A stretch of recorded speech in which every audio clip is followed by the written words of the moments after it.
The truth is there's much more to Reformed theology, piety, and practice than the 5 points, and in fact it's anachronistic and reductionist to even talk about the 5 points of Calvinism. It's anachronistic because Calvin had been dead for 54 years when the Synod of Dordt convened in the Netherlands.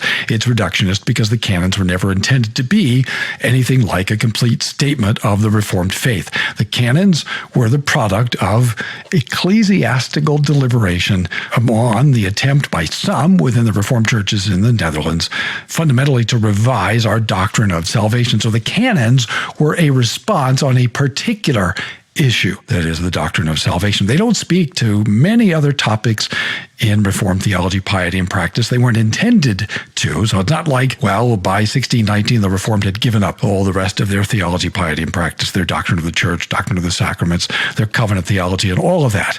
And so now we can just use the canons to define Reformed. Not at all. The people who drafted them didn't think that way. The people who received them did not think that way.